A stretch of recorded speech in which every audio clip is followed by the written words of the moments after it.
ਬਿਸਮਿਲ੍ਲਾਹਿਰਰਹਿਮਾਨਿਰਰਹੀਮ। अस्सलाम वालेकुम ਦੋਸਤੋ, ਤੁਸੀਂ ਦੇਖਦੇ ਪਏ ਜੋ ਲੁੱਡਨ ਪੰਜਾਬ ਟੀਵੀ ਤੇ ਮੈਂ ਤੁਹਾਡਾ ਮੇਜ਼ਬਾਨ ਮੁਹੰਮਦ ਅਹਿਮਦ। ਸਭ ਤੋਂ ਪਹਿਲੇ ਆਪਣੇ ਚੈਨਲ ਨੂੰ ਸਬਸਕ੍ਰਾਈਬ ਕਰਨਾ ਔਰ ਲਾਈਕ ਕਰਨਾ, ਸ਼ੇਅਰ ਕਰਨਾ।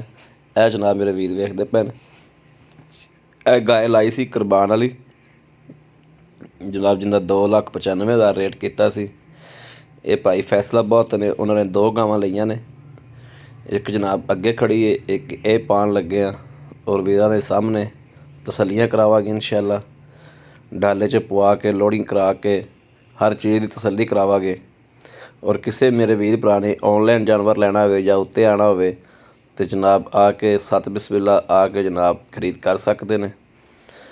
ਔਰ ਜਨਾਬ ਚੰਗਾ ਸੁਥਰਾ ਸੁੱਚਾ ਜਾਨਵਰ ਲੁੱਡਨ ਪੰਜਾਬ ਵੀਰਾਂ ਵਾਸਤੇ ਲੈ ਕੇ ਹਾਜ਼ਰ ਹੁੰਦਾ ਔਰ ਵੀਰਾਂ ਵਾਸਤੇ ਹਮੇਸ਼ਾ ਮਿਹਨਤ ਕਰਦਾ ਪਿਆ ਔਰ ਕਰਦਾ ਰਹੇਗਾ ਇਨਸ਼ਾਅੱਲਾ। ਇਹ ਵੇਖਣਾ ਡਾਲਾ ਲੱਗਿਆ ਖੜਾ, ਤਰਪਾਲ ਖਿੱਚ ਦਿੱਤੀ ਹੈ। ਇਹ ਫੈਸਲਾਬਾਦ ਜੋੜਾ ਜਾ ਰਿਹਾ ਜਨਾਬ। ਇੱਕ ਹੋਰ ਗਾਂ ਇੱਕ ਆ ਹੈ। ਇਹ ਫੈਸਲਾਬਾਦ ਚੁਆਈ ਕਰਕੇ ਤਸੱਲੀ ਕਰਕੇ ਤੇ ਜਨਾਬ ਲੋਡ ਕਰਾਉਂਦੇ ਪਏ ਆ।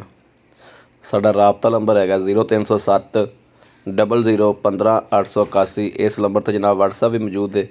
ਕਿਸੇ ਵੀ ਮੇਰੇ ਵੀਰ ਭਰਾ ਨੇ ਰਾਬਤਾ ਕਰਨਾ ਹੋਵੇ, ਜਾਨਵਰ ਲੈਣਾ ਹੋਵੇ, ਇਸ ਨੰਬਰ 'ਤੇ ਰਾਬਤਾ ਕਰ ਸਕਦੇ ਨੇ। ਇਸੇ ਤਰੀਕੇ ਜਨਾਬ ਤਸੱਲੀ ਨਾਲ ਜਾਨਵਰ ਲੋਡ ਕਰਾਈਦਾ, ਤਸੱਲੀ ਨਾਲ ਜਾਨਵਰ ਟੋਰੀਦਾ, ਤਰਪਾਲ ਪਵਾ ਕੇ ਹਰ ਚੀਜ਼ ਕਰਕੇ ਪਰਾਲੀ ਪਾ ਕੇ ਤਸੱਲੀਆਂ ਕਰਾਈ ਦੀਆਂ ਨੇ। ਜਾਨਵਰ ਵਿਖਾਉਣ ਲੱਗਿਆ ਵੀ ਤਸੱਲੀਆਂ ਕਰਾਈ ਦੀਆਂ ਨੇ, ਜਾਨਵਰ ਟੋਰਨ ਲੱਗਿਆ ਵੀ ਤਸੱਲੀਆਂ ਕਰੀਦੀਆਂ ਨੇ। ਨਿੱਘਾ ਕਰੀਦਾ ਜਾਨਵਰ, ਕਿਉਂਕਿ ਸਰਦੀ ਆ ਗਈ ਹੈ, ਜਾਨਵਰ ਨਿੱਘਾ ਕਰਕੇ ਫਿਰ ਟੋਰੀਦਾ। ਇਹ ਜਨਾਬ ਵੇਖਣਾ ਨੰਬਰ ਪਲੇਟ ਵੀ ਤੁਹਾਨੂੰ ਵੀਰਾਂ ਨੂੰ ਵਿਖਾਉਂਦੇ ਆ।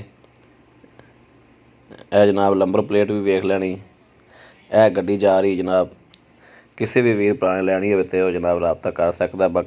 ਬਾਕੀ ਜਨਾਬ ਇਸ ਵੀਡੀਓ ਤੋਂ